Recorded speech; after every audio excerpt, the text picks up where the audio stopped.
Genesis chapter 39.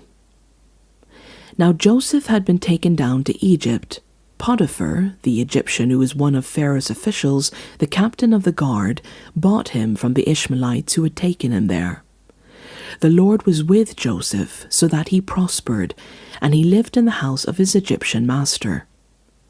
When his master saw that the Lord was with him, and that the Lord gave him success in everything he did, Joseph found favor in his eyes and became his attendant. Potiphar put him in charge of his household, and he entrusted to his care everything he owned.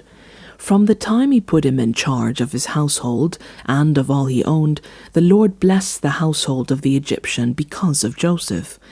The blessing of the Lord was on everything Potiphar had, both in the house and in the field. So Potiphar left everything he had in Joseph's care, with Joseph in charge. He did not concern himself with anything except the food he ate. Now Joseph was well built and handsome, and after a while his master's wife took notice of Joseph and said, "Come to bed with me." But he refused.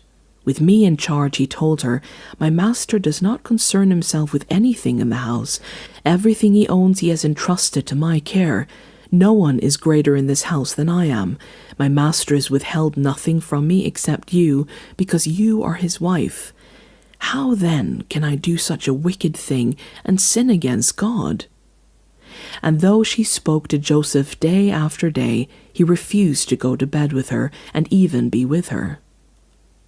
One day he went into the house to attend to his duties, and none of the household servants were inside. She caught him by his cloak and said, "Come to bed with me." But he left his cloak in her hand and ran out of the house. When she saw that he had left his cloak in her hand and had run out of the house, she called her household servants.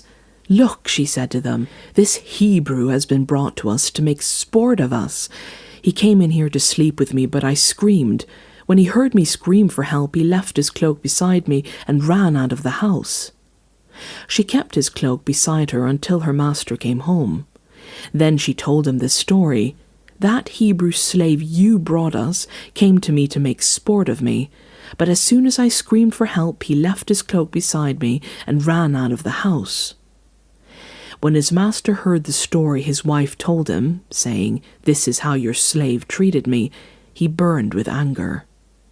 Joseph's master took him and put him in prison, the place where the king's prisoners were confined. But while Joseph was there in prison, the Lord was with him. He showed him kindness and granted him favor in the eyes of the prison warden. So the warden put Joseph in charge of all those held in the prison.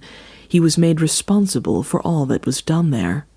The warden paid no attention to anything under Joseph's care because the Lord was with Joseph and gave him success in whatever he did.